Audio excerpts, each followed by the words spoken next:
Hello students, welcome to our channel. आज की इस वीडियो में हम लोग सॉल्व करेंगे इकोनॉमिक्स का गाला पेपर 4 का सेक्शन ए। जैसा कि आपको पता है पूरा सेक्शन ए 20 मार्क्स का आता है। तो शुरुआत करते हैं सबसे पहले क्वेश्चन से। Which tool is important for processing statistical data. ये मार्च 2023 में क्वेश्चन पूछा गया था, तो इसका आंसर आएगा एक्सेल शीट। ठीक है, excel sheet is the correct answer, option is the correct answer. Then number 2, how many types of technologies are being proved useful in the study of economics। इसका answer आएगा 2।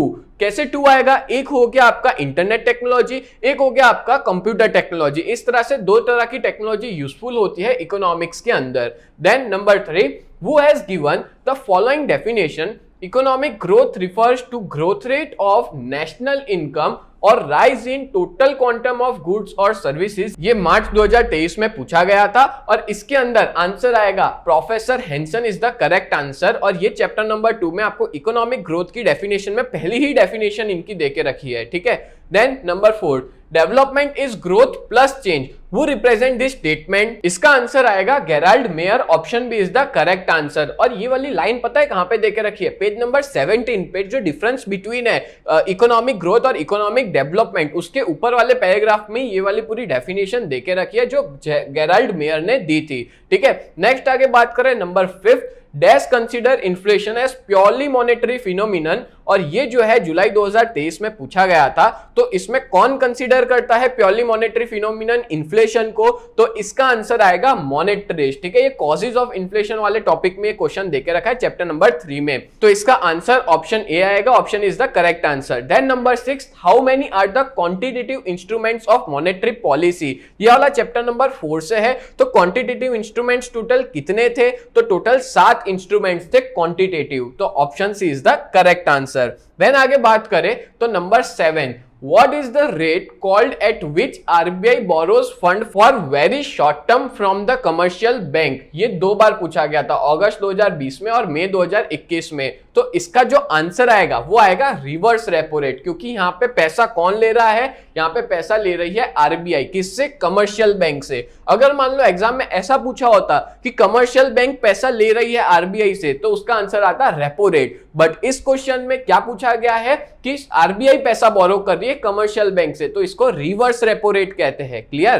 Then number 8, in India from which 5-year plan onwards different programs for poverty eradication and alleviation started। ये ना chapter number 5 poverty के अंदर introduction के अंदर ही आखिरी दूसरी या तीसरी लाइन में देके रखा हुआ है। और इसका आंसर आएगा 5th 5-year प्लान से पॉवर्टी को हटाने के अलग अलग तरह के प्रोग्राम्स वगैरह स्टार्ट किए गए थे। Option is the correct answer. Then है 9th, to calculate absolute poverty at international level for the year 2015 how much daily income was adopted। तो इसका आंसर आएगा $1.9। Option is the correct answer. तो मार्च 2023 में क्वेश्चन पूछा गया था। इसके रिलेटेड 2-3 और क्वेश्चन भी पूछे जा सकते हैं। से फॉर एग्जांपल अगर इन्होंने बोला होता कि 1990 में इंटरनेशनल लेवल में कितना था, तो उसका आंसर $1। और अगर $1.25 किसका था? 2005 में इंटरनेशनल लेवल पे पॉवर्टी का एब्सोल्यूट मेजरमेंट कितना था? $1.25। बट ये क्वेश्चन में पूछा गया है कि 2015 के अंदर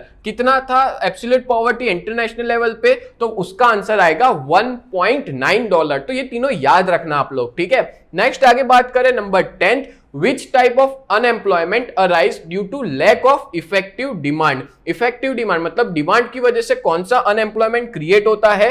तो डिमांड की वजह से साइक्लिकल अनएम्प्लॉयमेंट क्रिएट होता है। और अगर टेक्नोलॉजी पूछते तो फ्रिक्शनल। बट यहां पे क्या पूछा है? Effective demand. डिमांड बढ़ने से एम्प्लॉयमेंट बढ़ता है, डिमांड कम होने से अनएम्प्लॉयमेंट बढ़ता है। तो यहाँ पे अनएम्प्लॉयमेंट पूछा है, इसलिए साइक्लिकल आएगा। Then number 11, in economics by which nature is unemployment consider. तो इसके अंदर अनविलिंग अनएम्प्लॉयमेंट को इकोनॉमिक्स में कंसिडर किया जाता है। इसका मतलब ये हुआ कि अगर कोई काम करना चाहता है उसके बाद भी उसको काम नहीं मिलता, उसी को कंसिडर किया जाता है। Then number 12, from the population growth point of view which year was considered as the year of great divide। तो 1921 को year of great divide कहा जाता है। ये population वाले चैप्टर के अंदर देके रखा है। Then number 13, how much was the female population पर 1000 मेल इन इंडिया इन 2011। 2011 में कितनी फीमेल्स थी 1000 मेल के सामने? तो इसका आंसर आएगा 940 और ये अगस्त 2020 में पूछा गया था, याद रखना 940 is the correct answer. Then number 14, Which crop is included in food grains? ये मार्च 2022 में पूछा था, कौन सा क्रॉप फूड ग्रेन्स में इंक्लूड होता है? तो देखो ग्राउंडनट ये कैश क्रॉप है, बाजरा हाँ ये एक फूड ग्रेन है, तो एक ये आंसर आ सकता है। शुगरकेन और कॉटन ये दोनों के दोनों कैश क्रॉप्स है, तो फूड ग्रेन में आंसर क्या आएगा? बाजरा। Option B is the correct answer. आगे बढ़ने से पहले मैं आपको एक इंपॉर्टेंट इंफॉर्मेशन दे दूं कि अगर आप लोग 12th कॉमर्स में पढ़ रहे हो और अगर आपको पढ़ाई में कोई भी तरह की दिक्कत आती है तो आप लोग हमारी बैच में ज्वाइन हो सकते हो, जहां पे आपको अकाउंट और स्टैट्स करवाया जाएगा और जिसकी फीस बहुत ही ज्यादा कम है। 600 रुपीज में आपको जब तक एग्जाम नहीं हो जाएगी उसके सारे रिकॉर्डेड वीडियोस मिलेंगे, साथ साथ में मोस्ट इंपॉर्टेंट क्वेश्चंस भी हम लोग इस बैच में करवाएंगे। तो आप लोग ने अभी तक हमारी ऐप को डाउनलोड नहीं किया तो जरूर डाउनलोड करें। प्ले स्टोर पे यूजीटी नाम से है और ऐप स्टोर पे माई इंस्टीट्यूट के नाम से है। और अगर कोई भी तरह की दिक्कत आती है तो आप इस नंबर पे कॉल करके कोई भी क्वेरी है अपनी सॉल्व कर सकते हो। आगे बढ़ते हैं नेक्स्ट एमसीक्यूज की ओर। नंबर 15,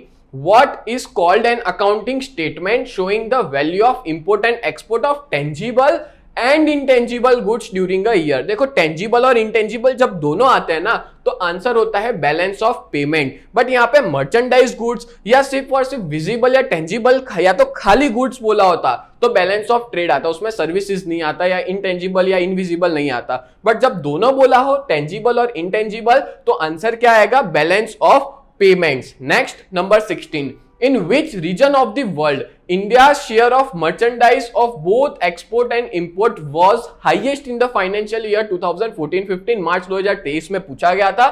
तो सबसे ज्यादा हमारा एक्सपोर्ट और इंपोर्ट एशिया में होता है, तो Asia is the correct answer. और ये आंसर पता है मैंने कहां से ढूंढा? एक पाई डायग्राम बना हुआ था इंपोर्ट का और एक पाई डायग्राम बना हुआ था एक्सपोर्ट का, ये वाले चैप्टर में जो फॉरेन ट्रेड वाला है उसमें। और उसमें जब मैंने डायग्राम देखा तो उसमें एशिया का सबसे ज्यादा था, एक में कुछ 59 था और एक में 50% था। तो इस बेसिस पे हम लोग कह सकते हैं कि इसका जो आंसर है वो option C is the correct answer. Next आगे बढ़े, number 17, how many types of industries are there on the basis of ownership? तो ओनरशिप के बेसिस पे टोटल 4 तरह की इंडस्ट्री होती है। कौन सी? तो बेसिस ऑफ ओनरशिप में एक आ जाती है public sector unit, private sector industries, joint sector industries और cooperative sector industries. Clear?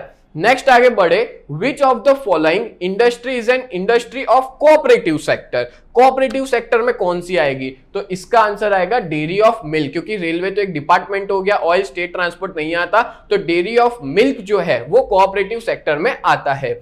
Then number 19, which age group of children are eligible for compulsory and free education according to Indian Constitution? तो हमारे constitution में 6 to 14 years को compulsory education दिया है और free education मिलना चाहिए। बहुत सारी गवर्नमेंट स्कूल में फ्री एजुकेशन प्रोवाइड किया जाता है 6 से 14 साल के बच्चों को। क्लियर? आखिरी क्वेश्चन है number 20, where were for the first time oil reserves found in India? India में सबसे पहले कहां पे ऑयल रिजर्व फाउंड किए थे?